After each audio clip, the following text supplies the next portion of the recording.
once more, being on Infernal Shrines. Let's see. I guess we got to see if, they can turn that around. It seems like the teams are a little less meta-focused and definitely more towards like what fits our team's playstyle. It's interesting to see that both of these teams have been prioritizing having the map pick, that it's that important to them that they're willing to give up first pick, although Ragnaros has not been first pick between the two of them, potentially that. Okay, so Gale Force Esports here, in fact, is going to be the first pick. First ban. Infernal Shrines. Kerrigan has to be on the mind of a lot of these players. McIntyre and iDream, specifically McIntyre though, much like Glorong very early on, made his name on that hero, was phenomenal on how he was able to play it. But on the other side, a guy who did the exact same thing, Mike Udall, was very standout for that. Kerrigan specifically for some time. Maybe not as legendary, but... Not only him, Equinox. Yeah, that's weird. We have way too many Kerrigan players in North America. That's what I learned today. She's fun. She's pretty fun. She's okay. Either way, Rag was the ban.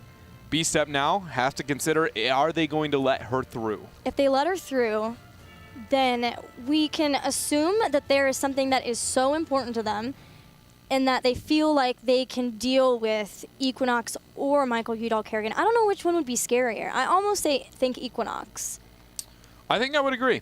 Mike on melees does seem to struggle at the professional level, especially against some of the higher end ones, whereas Equinox has had moments, I guess, on all range of skill levels. So I think I would say that I'm a bit more afraid of Equinox on the Kerrigan, but we see that they're taking their time. They look to get it, and there is going to be a Kerrigan is now off the table. Gale Force gets first pick now with no Kerrigan. Some teams still like Illidan on this battleground. Not sure if they would want to first pick him, though. Maybe get something that enables him more. Open with the task, I think, if you are going to move in that direction, for sure. Just being able to pick up the task, because he helps when it comes to the control on the map objective itself, the skeletal defenders, but then it's like, he really can kind of work with anything. Tychus is the first pick. Again, I'm not surprised that these teams are prioritizing him that high. Tychus is just insane right now. Beastup have 2 picks. They like Zarya a lot, but that was more when they were banning tasks. And Beastup has been notorious when they draft of banning one hero of a type and then picking up that another hero in that type. So just completely controlling a single role within a team. I don't know if that's the case though with Kerrigan. I feel like Kerrigan might be more of an outlier than some of the other occasions, like banning Tass and getting Zarya. Yeah, and they can go into the Rhaegar, or they can go into Malfurion as well. I think they're going to pick up the Malfurion. I expect like a Malfvala, I think, is the answer here for Beastup in the rotation. But Zarya or Tassadar or Artanis.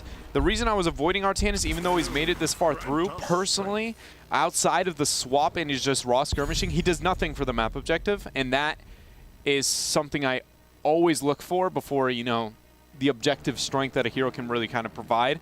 And so I guess I just really hope that they, put Artanis to use. Not going to get out Skeletal Defender, because if they do, it's much like Sylvanas. It's like, well, I can disable structures. And it's like, well, that doesn't really do much if you never get a big old guy to punch your opponent's face in. So maybe their concern is more for winning a fight and then going after the shrine afterward. Yeah, I mean, you could look to do that. It's just... It's risky.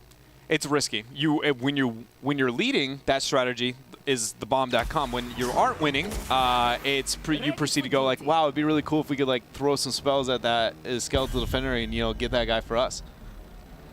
Diablo and Zarya. Tychus making even more sense now, making sure that they have him so Beastup can't pick him versus some higher health pools. And Zarya has shielding to complement Tychus. If I am Beastup at this point, I'm pretty terrified of a lot of things we see on Gale Force Esports. Diablo and the threat he provides to the front line, which is going to be that Artanis we see picked up there on the shrines, could be someone else as well, as he probably is going to have a couple other friends there in the front line. And then Zarya shielding really well rounded here for Gale Force so far. I don't even know what I would ban. Like, it's going to be a support, I'm guessing, just because the warrior pool is nothing you can stab at anymore and you already have picked it. But I'm not sitting there and going like, well, at least you made up for it in that ban on the Rhaegar. But it looks like Beastup's going to be going that way. The only other thing I look at that Gale Force played on Shrines and Qualifiers was Gul'dan. And I don't even really know if that's a thing they want to head into with the current setup they have. But Gale Force has an opportunity to ban King Caffeine away from some warrior before they seem scared of Varian. Oh, they want to ban Gul'dan. Yeah. So they still have priority on him, just want to make sure that it's not their opponents who have him. Beastup now has to pick the back line. Anything with clear on the skeletal defenders, like I postured before, Vala is pretty solid at that, and so is Tassadar. If they go Vala, Tass in this rotation and last pick already, or they already have the Malfurion, well, mess that one up. The Vala Tass, though, is still really good. The Tassadar with Artanis and the Vala Tass together to be able to survive, get the poke, get the harass, is a pretty solid route for Beastup right now. Can you think of anything else for the backline that you would expect them to move into? Like, Greymane is something on this map that you can see from time to time, but when you have just the beef squad that is Diablo, Zarya, and the raw damage of Tychus, I don't think Greymane throwing some flasks here and there is really going to be enough. When you're looking at K1 Pro, it's anything. What does K1 feel like playing now? Does he want to play Falstad? Does he want to play Greymane? No way. He's going to play Greymane. They go that route. ETC. Maybe I'm wrong. Maybe the flasks are enough. It just, to me, I look at those health pools and I go, okay, you throw the flask and, you know, you can skirmish a little bit, but unless you flank and dive the back line, I don't see much happening on that threat. But either way, Greymane ETC is this rotation as Gale Force now has to decide who they want on their support and if they're going to go for another frontliner here or a melee assassin, possible ranged even. I think Ariel's out of the question. I do believe they want to cleanse for Zertanus, Malfurion, Yeah. ETC. No Rhaegar possible. We've seen a few Uthers here and there. Don't think that should be the case. All right. Probably going to be Brightwing. I'm going to give you a weird option here. Here we go. Oh, man. What if we just Lightning Breath, please? What is with you and Lightning Breath? I don't understand why it's not taken so much. Because you can pick someone up and put them on Apocalypse, right? But You're just like, I'm going to start the stun. But Here it's you go. cool. You're going to be on All this. right, so when, now you're dead. when Diablo got onto Infernal Shrines, the just first happened? time Diablo ever made it back for competitive play ever, for the longest time, what heroic did you take? Lightning Breath. Okay, and then what nerfs happened to Lightning Breath or buffs happened to Apocalypse that would make you take anything different on Infernal Shrines? Stunlock. Oh, wait, that actually, there were no nerfs nor buffs in any direction. Lightning Breath is still flat insane on Infernal Shrines. I've just been amazed with how prominent Diablo has been after his buffs that everybody just goes, nah, APOC's the only way to go. It's like there's a reason APOC was so good, it got nerfed by like 20 to 30 seconds, and then everybody's like, APOC's too long to justify as a pick. Yeah, but once you get Dying Breath at level 20, Yeah, you again, get 2 when you die, you come back, you have the reduced cooldown. There will, time and time again, if you ever bank on your 20, I'm never a supporter of it. Who is this? Who is this? Is this Tass? Who are you? Last pick. I'm going to go Sylph. It's a Sylph. I'm guessing it's a Sylph. You can't do that. Okay. Well, all right. Here's going to be the swap rounds. Everybody's going to decide who they are on. The Karazim route, though, for Gale Force Esports. Karazim Illidan. And Illidan. Definitely not a huge supporter of that rotation. Illidan and Karazim together, in no world do I ever go like that is what I would take Brightwing all day, especially because you have the Zarya, the supporting onto the Illidan. It's like Illidan needs a burst, and you're like, well, you could get the palm and really kind of aid him. You could 7-sided strike, but the positioning and mobility of Illidan is almost impossible to be able to match with Karazim. Lightning Breath. They right? might hunt. They might hunt. If you go the hunt, then things get a little bit different, and Karazim's more justified. The hunt plus Apocalypse or Lightning Breath? No. I feel like I already know what he's going to say. Let's go meta, and then we go Lightning Breath. Okay, we'll find out. I'm just saying, I think Lightning Breath is a little underestimated. Like a little. Maybe Gale Force agrees with you. When I say a little, I mean like a lottle. Like a lottle. What? Yeah. That's not a word. It is a word. You have a little and a lottle, and Lightning Breath is in the lottle department. Okay, I want to hear. I want to see so many tweets. First of all, whether or not a lottle is a word, which is not, by the way. Second of all, Lightning Breath or APOC. Do you agree with Dread? I'm not saying that APOC doesn't have a place. I'm just saying that Lightning Breath is surprisingly underused. I think maybe a lot of Diablo players would agree with you. I don't know, though. But either way, man, Karazim, I see Karazim, I see Illidan, I see Diablo, and I think maybe they're going to just do some sort of dive blow up thing. Yeah. Because there's no, I guess there's a little bit of shielding. They have Zarya to keep Illidan alive, so maybe, but this comp is very different. Yeah, I think that's a really good way to put it. And it's surprising to see that from GFE, only because we see pick 1, 2, and 3, and you're like, okay, I get this, I understand where this is going, and then suddenly you're like, and now I'm lost again. It took a turn for the strange. A hard right. Well, let's see how it works out for Gale Force. We're going into game number 3. Gale Force and Beastup are all tied up. Beastup once again in the blue trunks here. We are going to have APM playing Malfurion. iDream is going to be playing Artanis. K1 Pro on Sylvanas. King Caffeine on ETC. And McIntyre on Greymane.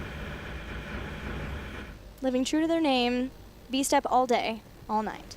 Gale Force Esports in the red, it's Akaface playing Karazim, Equinox back on Warrior as Diablo, Fan playing Illidan, ooh, that's fun. Crowan playing Tychus, and Michael Udall playing Zarya.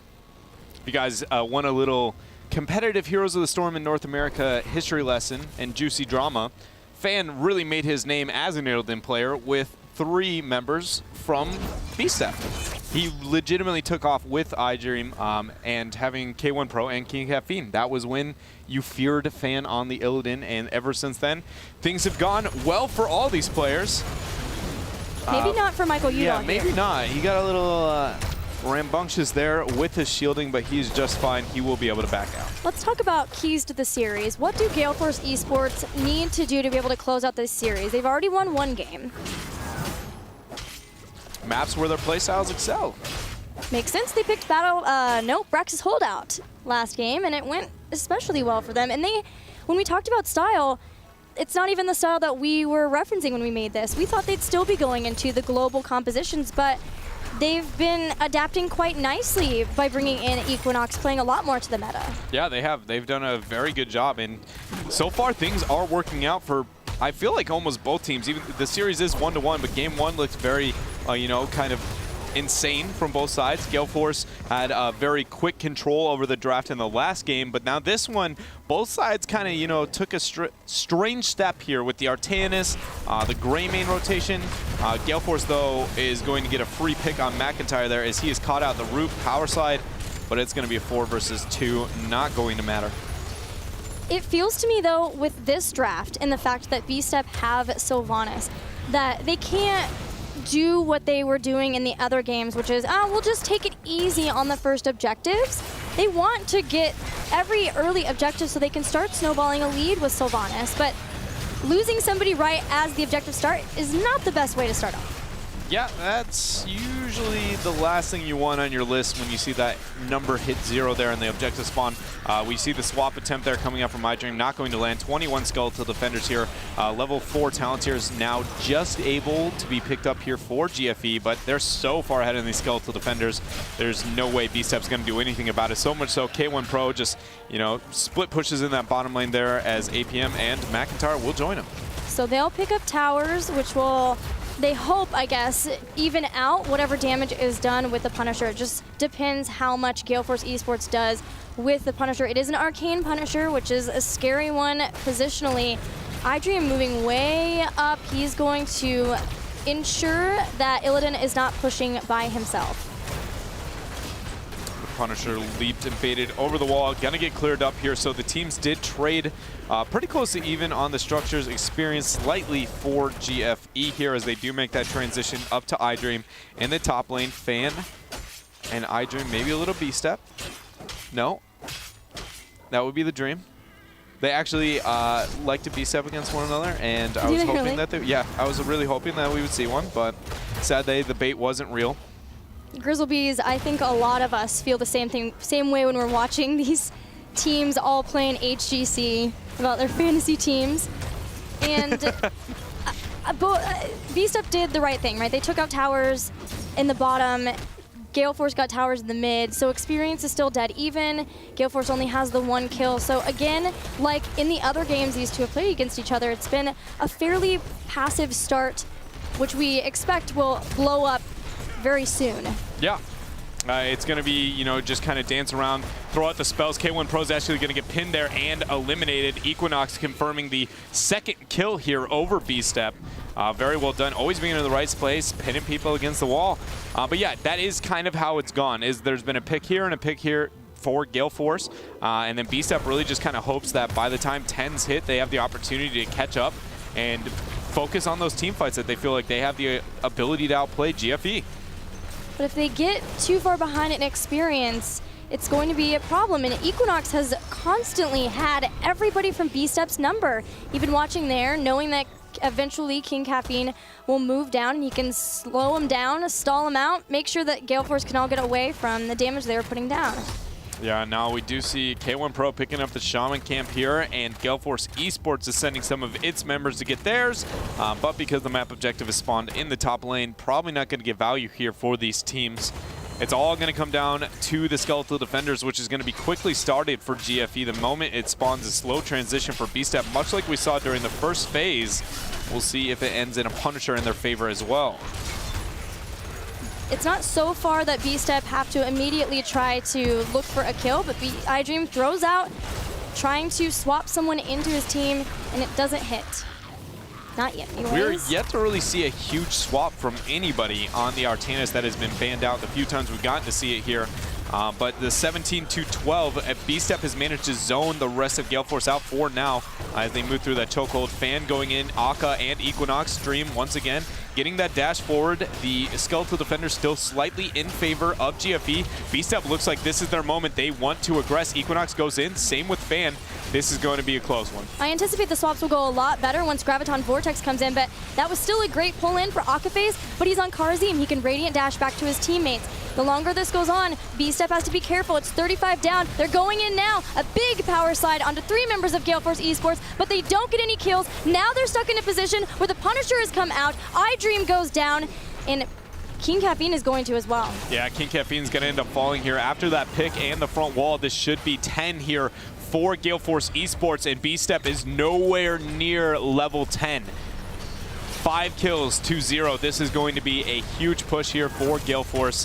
Very well done. Complete control in this game 3 versus what was an insanely close game number 1. Game number 2, a little bit closer. Oh, the hunt. You called it.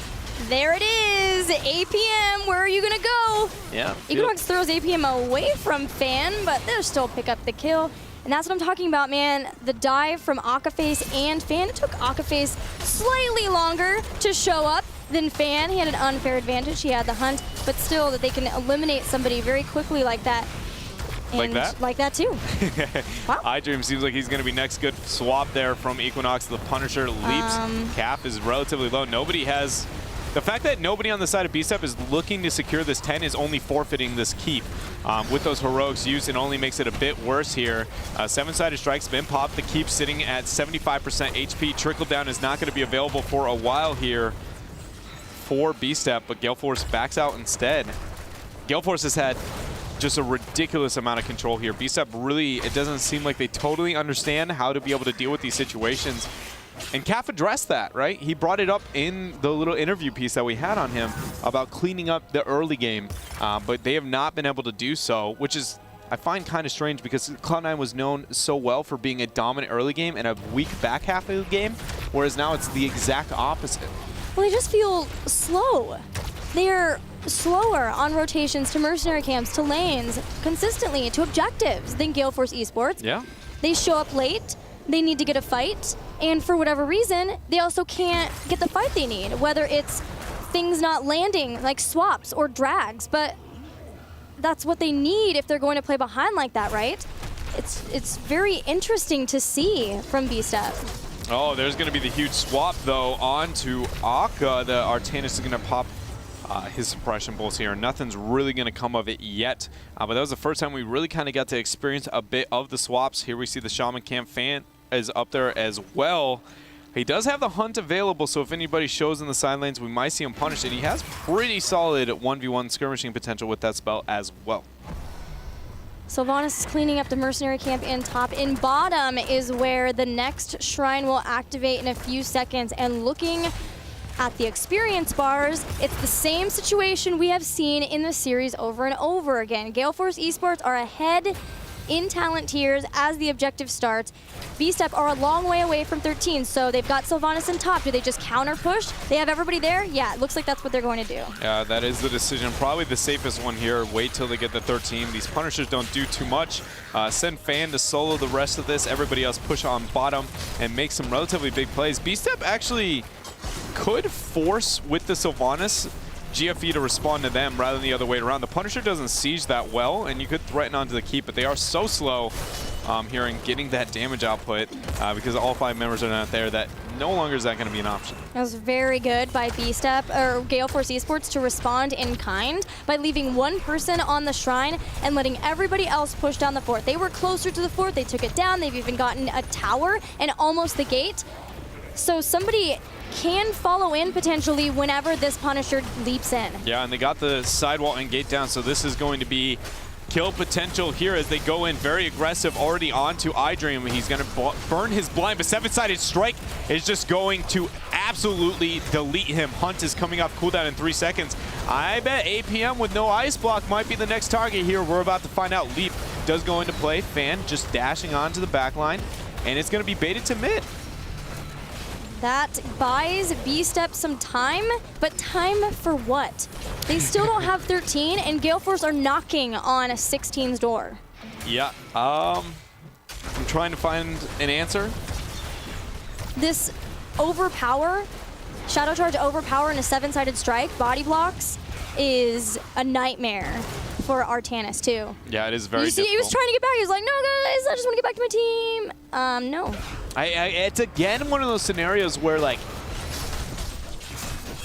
it's almost hard for me to gauge if Beastup has the opportunity to be able to take Gale Force, right?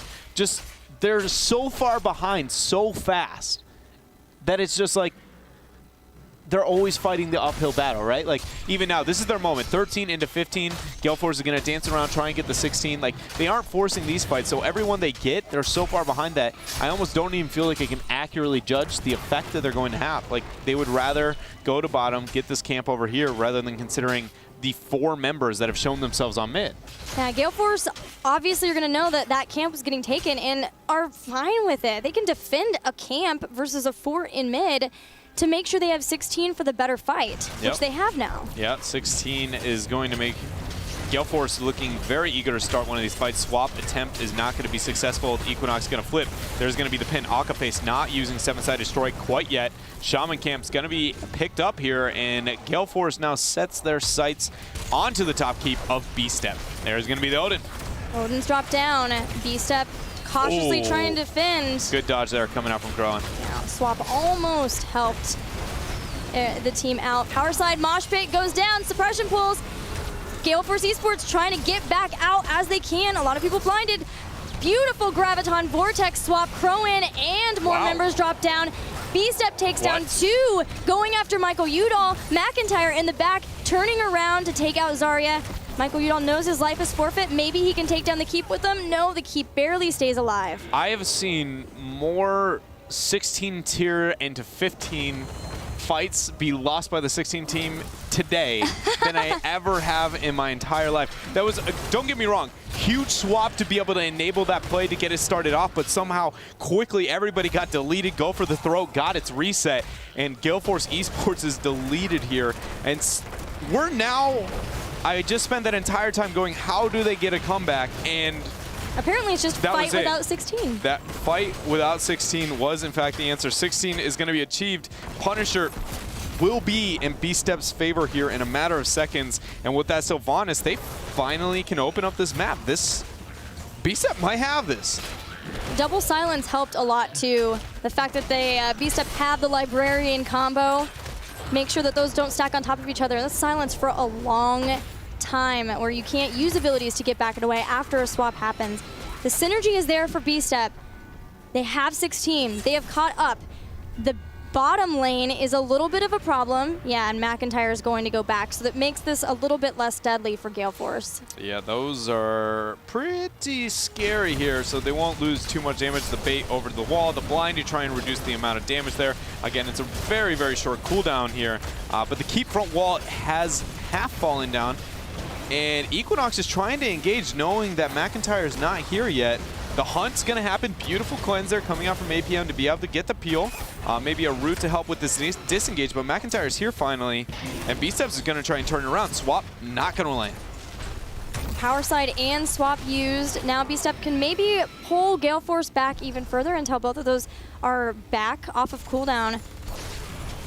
They've had enough. They want to get the fight here. That's a big swap, but it puts iDream kind of in a weird spot. That's 5-man mosh pit! The Twilight Dream!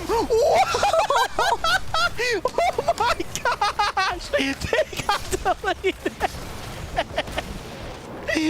I've never seen a 5-man mosh pit in my entire life! And it all started with iDream and the swap, and now they're looking to core! What just happened? Oh my...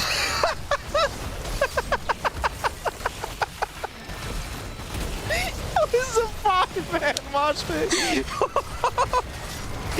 Holy cow, King Caffeine! My goodness! One play!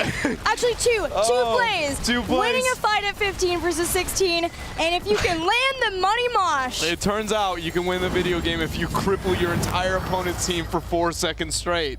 Holy cow! We need to look at this again, guys. Check this out. Oh, man. Oh, man. Look at this. All right, so... it starts with the swap, or attempted the swap, the skirmish, and everybody's looking to be able to get that poke. And the minute they make this rotation Here we go. iDream instantly is looking for the swap. After this swap. Look at this positioning, though. Yeah, I was too. Boom. Oh my! There, Twilight. Boom! Yeah. I don't even have words. I legitimately don't think I've ever seen a 5-man mosh pit. That's got to be play of the day.